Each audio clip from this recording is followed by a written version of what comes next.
КГБнын ишиңизде эмнегедир бир перерыв болуптур, ортодон сиз Баткен областына биринчи кеңешчи болуп, андан өндүрүш отделинин начальниги болуп калдыңыз, анан кайра КГБга кайтып келдиңиз. Эмнеге ушундай Мен перерыв болуп чынында калды? КГБдан 2 жолу кеткенмин. Биринчи жолу 94-жылы разочарование болуп кеткенмин. Ошол убакта биздин көп эмелер в знак протеста кетип калганбыз. Себеби деген ал жерде дагы уже бузула баштады десек болот да. Эмнеге разочарование болдуңуз? Разочарование, потому что информация алып келсең, мурда жакшы информация алып келсең, ал обязательно эмеге көңүлгө алынчу. А бул жерде информация алып келсең, тигинин тууганы бу жерге тийишпей, буга айтпа. То есть мындайча айтканда уже система бузулган болчу да. Ошого в знак протеста биз 94-жылы көбүбүз кетип калганбыз. Ооба, АКБ Кыргыз жер дегенге бардыңыз, советник болуп, Анан ал жерде советник болуп, АКБ Кыргыз жерге бардым. Андан тышкары мен бул банк, жаңы эмеден ишсиз калып, знак протест кетип калгандан кийин, жанагы эгер эсиңизде болсо, эме деген Ысык көл Инвестбанк деген. Болчу. Ошону 94-жылы грабеж кылбады беле? Ооба, абдан резонанстуу чоң иш болгон. Анан аны УВД Бишкекке где-то бир айда издеп таппай койгон да. А милициянын иши мындай да, бир неме болуп издейттер дагы. Анан бир ай өткөндөн кийин результат болсо, бир жактан чыгат өз деп, жанагы спящий режимге коюп коеттур да, бир жагдан чыгат. А банкирлер акча керек да, таппаса неме болот да. Анан кийин Байходжаев деген неменин хозяйны болчу. Ошону мен бир эмемди алып келип, милицияны иштебей койгондо, анан биздин балдарга кайрылган экен. Таап бергиле. Таап бергиле, акчасын берем деп. Көбүнчө көрөрмандар ушул ишти билбейт болуш керек. Айтып берсеңиз, кандай жанагы эме болгон, разбой болгон, Анан биздин балдар, биз өзүбүз официально иштеген, аны мен заниматься эте албайбыз. Но бирок бизде товарищ недавно ушел, очень опытный. Ошону частный кылып сизге сүйлөшүп берейин да. Түн жарымдай Байходжаев жанагы биздин опер менен келип таанышып, анан туудаста болуп, жүдөп калыптыр Байходжаев ошол. Анан айтып берди, ушундай, канча десем, $100,000, 5 миллион сом жоготкон. Ал убакта это огромный деньги были, да, аябай чоң акча болчу. Ысык көл Инвестбанк, ошака разбой болуп, кылмышкерлер кирип, $100,000, 5 миллион сом урдап чыккан. Эгемендик Кыргызстанда эң биринчи банковский грабеж болгон ошондо.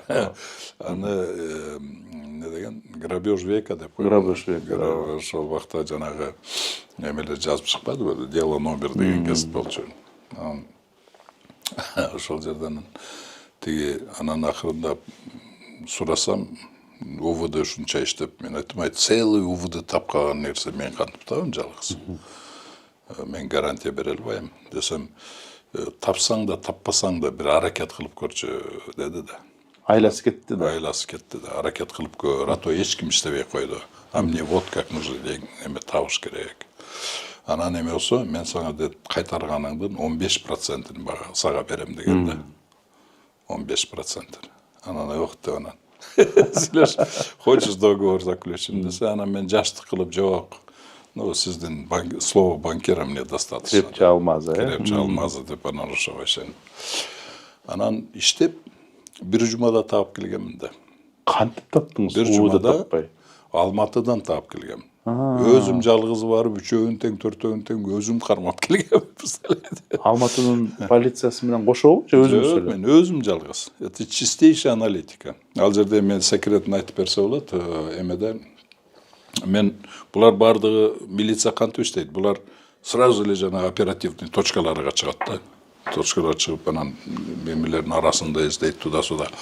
А бул балдар вообще преступник болгон эмес, бандит да болгон эмес. Жөнөкөй эле балдар урдап кеткен да. Буларды табыш кыйын, потому что эч жерде учетта жок, карта эч жерде жок. Анан кийин жанагы уурулардын арасында да эч ким тааныбайт, милиция. Значит, агентура информация жок. Агентурный информация эчтеке жок да, анан как сквозь землю провалились. Ал убакта камера жок. Камера жок, эчтеке жок да. Анан 94-жылы границалар почти ачык болчу да. Ал убакта граница деле жок болчу. Тез эле чыгып кеткен экен да. Сразу эле ошол замат эле заказ кылып туруп чыгып кетип калыптырлар да. немесин алып эле. Акча көп жок. $100 берсе, өткөзүп коет. любое время апарып коет. А мен баштаганда я по привычке начал аналитиканы. Бардыгы ошол 5 баланы алып, бүт эмесин изучать этип, ошол бала чагынан ушул күнгөчө бүт баарын изучать эттим да. Ал 5 бала экенин кантип билдиңиз? Ал жерде бир охранник болгон да. Ошол жерде иштеген. И милиция болгон. Ошолор дайым болгон. Анан калганына жакындарыны издеп чыкканда эле милиция өзү эле тапкан экен. Мага чейин эле 4 киши деп. Установили. Установили, да, кто они. Просто таба албай аткан. Таба албай. Установили. Потому что ал жерде ошол жерде охранник болуп жүрүн. Охранник эртесинен жумушка чыкпагандан кийин эле уже дайын да. Шек болду да. Себеби деген тигилерден өзү киргизген да баягы. Ал убакта нормальный эме деле жок болчу. Бүт бардыгы мындай условия хранениялар жок болчу. Сейфтери. Анан кийин осуну күндө ал акчаны эмеге национальный банкка тапшырып, эртеси алып, видимо, все это надоело. Ошол жерге эле. Анан акча төлөйт да күндө ошол акча. Эмеге инкассацияга. Храненияга, инкассацияга анан экономить этибин өздөрүчө эле охрана нанимать эткен. Охрана өзү урдап атпайбы. Охрана киргизген экен да. Охрана киргизген. Ар бирин эме кылгандан кийин привычкаларга чейин бүт баарын изучать этип, анан кийин эчтеке менде таппай бир слабый эмесин. Бир эле кишинин баланын аябай сүйгөн кызы бар экен да. Анан кийин мен айттым. Шершеля фам, ищите женщину. Шершеля фам, аябай эме болуп анан ал кызга обязательно звонить этет дедим да. Анан телефонун контролго алып тудастык кылган. Ошол аркылуу чыкпадым ба. Как раз ошо кызга келгенде барып кармап калдым да. Кызы Алматада экен. Жок, кызы берди Бишкекте эле. Алматадан келип жолукчу экен да. Ушунчалык сүйөт эле деп изучать этип жүрүп, ошону таптым да, вот слабый эмес дедим да. Ошол кызды аңдып, анан ошол кызга келгенде кармадым да. Кармаганда дагы анан мен айттым, ну чё, как десем, орус бала. Ой, дейт, оказывается, это очень плохо, дейт. Да, мы, говорит, при деньгах туда-сюда, ну, коркуп жашаган жаман экен деп атпайбы. Бандиттерден да коркобуз дейт, милициядан да коркобуз дейт. Ушинтип жашагандан көрө, оказывается, я уже не рад этим деньгам деп. Туда-сюда деп калды анан. Есть, давай эме кыл деп анан баарын айтып берди. Айтып бергенден кийин машина менен барып эле, шопур менен барып, ошол жерден төртөөнү тең кармап келгенмин да. Это отдельная история там. Мында сопротивление кылышкан жок болот. Сопротивление кылганга үргүлбөй калдылар да. Уктап жаткан жеринен биринчисине эмеден кармадым. Үйгө кирип атканда колуну кайрып машинага апарып салып койдум. Экинчиси каякта десем уктап атат деди. Уктап атат деди. Анан күлүшүн алдым дагы. Эмени. Күлүшүн алып туруп. Эки күлүш бар экен. Эки күлүш. Барып туруп кимиси кайсыныкенине эме кылып калдым да. Билбей калдым. Билбей калдым, сурай албай. Кайра барып сурайын десем, уже келип калдым. Анан болорчу болуп таба кел деп туруп, салып туруп кылсам, не то чыгарып туруп, ачып туруп, ачсам, балта менен турап күтүп. Уже койгон. Анан кол салдыбы? Мындай кылганда шаарып калды, ал убакта формада болчу, аябай жакшы. Приемга салып, жаткырып, колуну кармап. Калгандары каяктасым ушакта деди. Давай балдар, мен частный сыщикмин, добровольно эле сдача кылып мен эме кылайын, оформить этем деп. Анан калган экөөнү башка жерден мындай эле барып эле чыгарып алдык. Өз ыктыяры менен. Өз ыктыяры менен. Ошондон чоң коробкада жык сом. Анан кийин 2 банка, 3 банка жык эме долларлар. Я мог оттуда взять столько, сколько мне надо. Мына ушул деп эле тапшырып койсом болмак, но бирок баарын апарып тапшырып, ал Байхажаев айтты, эсептеп чыгалы, анан кийин 15%ын берем деп. А мен бир жума уктаган эмесмин, да катуу иштеп. Ошол жерде уктап калып турдум. Эртеси барып эме кылсам, уже Байхажаев башкача уже. Акчаны да бергиси келбейт. Как это так? Анан ошондой эме кылсам, анан ал айтат, ну, Султан, вот так дейт, кааласаң дейт, мен сени ишке алам дейт, менде иштейсиң дейт. Каалабасаң вот тебе 1 айлык зарплата, 10 000 сом, ошону мен 10 000 сом? 10 000 сом. Ну, каяққа барсаң ошол жака бар деп коет. Аябай жаман болдум. Мындайча айтканда Байкажаев мени кидайт этип. Кидала турбайбы? Кийин анан мен аябай эме болуп 10 000 болсо да аны алайын деп ишсиз жүрөм да. Үйгө барып.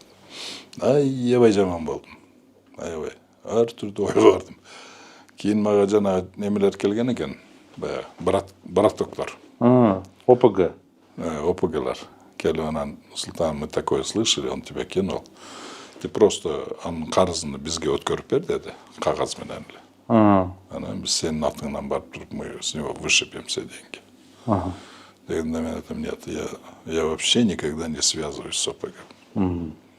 Силер менен бүтө турган иш бүтпөй эле койсун. Вот вы меня извините, ребята, я вообще с черными не работаю никогда. Деп анан ошону мен отказ берип койгом. Ошону мен ошо 15%-ын бербей жүрөт ошол киши. Ой. Мисалы, эме менен болгондо эле доллардын өзү менен болгондо эле $15 000 берчү. Ал убакта это были огромные деньги. А тигилер коротпоп турбу акчаларды? Аз эле коротуптур. Үлгүрбөй калды да, Анын үстүгө 5 миллион сом менен да ал жерге барып алмаштырган уже билинип каласың. Аябай коркуп. Анан ошол сом менен бияка келип, жерден алып, анан ал жака барып ошентип жүргөн да. А долларды алмаштырып жүргөн эми кадимкидей эле. Долларды деле көп эме кылып атыр. Өздөрүнө машина алыптырлар. Квартираны, жакшы квартира алып, ошентип жашады. Экөөсү өзү бала чакасын да алып барып алган экен ал жака. Квартираны ижарага алышты да, Ижарага. Машиналар менен эме кылып күндө де шашлыки, күндө баня. Сауна. Уже надоело да. Ошентип таап келгенмин. Аны эми дело номерде, кстати, Лейла Саралаева ошол жазып чыккан ошону. Эгер ошол 95-жылдагы эме кылсаңар ошол бар. 10 сен